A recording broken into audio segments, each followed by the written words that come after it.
આમોદ રોજા ટંકારિયાના પાછળના ફળિયામાં 6 મહિનાથી ચોખ્ખા પાણીનો અભાવ, તંત્રની બેદરકારી સામે ફાટેલો આક્રોશ। આમોદ તાલુકાના રોજા ટંકારિયા ગામના પાછલા ફળિયાના રહીશો છેલ્લા 6 મહિનાથી પીવાના ચોખ્ખા પાણી માટે સતત સંઘર્ષ કરી રહ્યા છે। ગામના નળોમાંથી આવતું પાણી એટલું ગંદુ અને દુર્ગંધયુક્ત છે કે તેને પીવું તો દૂર, નાહવા કે ઘરગથ્થુ ઉપયોગ માટે પણ વાપરી શકાય તેવી સ્થિતિ નથી। સાબુઈ જેવું ફીણ, ગટરના પાણી જેવો રંગ અને અસહ્ય વાસથી લોકોમાં ભય અને રોષ બંને જોવા મળી રહ્યા છે। છતાં જીવલેણ સમસ્યા અંગે વારંવાર રજૂઆતો થવા છતાં સરપંચ સહિત પંચાયત તંત્ર સંપૂર્ણપણે નિષ્ક્રિય હોવાનું સ્પષ્ટ થઈ રહ્યું છે। સ્થાનિક રહીશોનો આક્રોશ હવે ફાટી નીકળ્યો છે। ગામના મયુરભાઈ મકવાણાએ નળમાંથી આવતું પાણી બોટલમાં ભરી સરપંચ સમક્ષ ખુલ્લો સવાલ મૂક્યો હતો કે જુઓ, આ પાણી પીવા લાયક છે તો તમે પીશો, પરંતુ સરપંચે ખુદ તે પાણી પીવાની ના પાડી દીધી હોવાનું તેઓએ જણાવ્યું હતું। આ ઘટનાએ જ બતાવી દીધું છે કે જે પાણી ગ્રામજનોને આપવામાં આવી રહ્યું છે તે કેટલું ઝેરી અને યોગ્ય છે। રહેવાસીઓનો સવાલ છે કે જ્યારે જનપ્રતિનિધિઓ પોતે જ આ પાણી પીવા તૈયાર નથી ત્યારે સામાન્ય જનતાને આ પાણી પીવા કેમ મજબૂર કરવામાં આવે છે। ગંદા પાણીની સમસ્યાને કારણે પાછલા ફળિયાના રહીશો 3 કિલોમીટરથી દૂર વેચાતું પાણી લાવવા મજબૂર બન્યા છે। આ સ્થિતિથી ગરીબ અને મજૂર વર્ગ પર આર્થિક બોજ વધ્યો છે, જ્યારે બીજી તરફ બાળકો, મહિલાઓ અને વૃદ્ધોમાં તાવ, પેટના રોગો તથા ચામડીની તકલીફો સતત વધી રહી છે। અત્રે ઉલ્લેખનીય છે કે રોજા ટંકારિયા ગામમાં નળનું પાણી લાંબા સમયથી અતિ ગંદુ, દુર્ગંધયુક્ત અને ફીણવાળું આવી રહ્યું છે, છતાં આજ દિન સુધી કોઈ કાયમી ઉકેલ લાવવામાં આવ્યો નથી। હવે સવાલ ઊભો થયો છે કે શું તંત્ર કોઈ મોટી દુર્ઘટના પછી જ જાગશે? જો દૂષિત પાણીના કારણે આવનારા સમયમાં કોઈ જાનહાનિ કે મોટો રોગચાળો ફેલાશે તો તેની જવાબદારી કોના શિરે આવશે?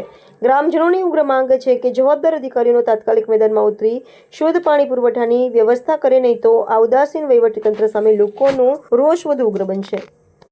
મયુરભાઈ મનુભાઈ મકવાણા, ક્યાં રહો? રોજા ટંકારિયા પાટલું ફર્યું। શું સમસ્યા હતી તમારી? ગંદુ પાણી આવે છે પીવાનું। અમારા બાળકો બધો એને પીવે છે। હું બીમાર થઈ ગયેલું, બધા બીમાર થઈ જાય છે આ પાણી પીવાથી।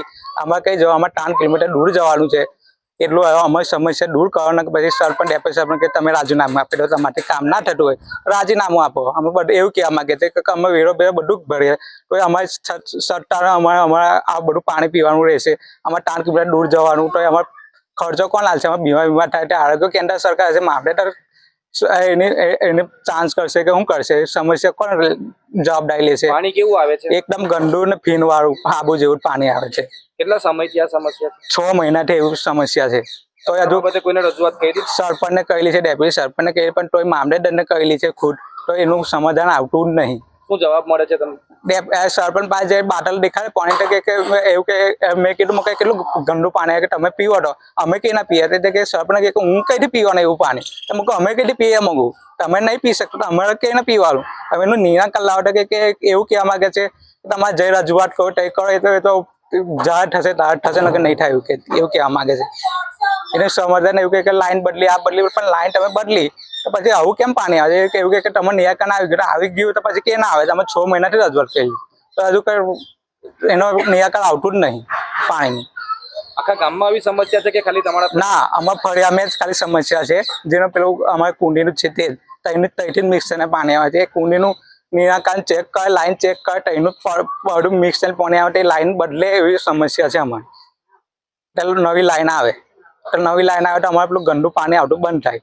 આમાં ફળિયામાં જ આવે છે, બીજા બધા ફળિયામાં ચોખ્ખો આવે છે કે આગળ મિક્સ થઈને આવે છે, તૂટી ગયેલી હશે ગટર લાઈન એટલા માટે।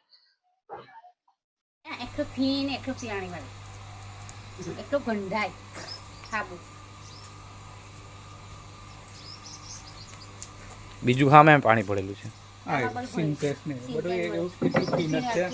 આ એટલું હાબુ આવશે, એટલું ગંધાતું, એટલું ગંધા છે। આ જો, આ જો, આ પીનટ દેખાય એટલું પીનટ છે, એટલે એટલું ગંધારું પાણી અમારે પીવાનું।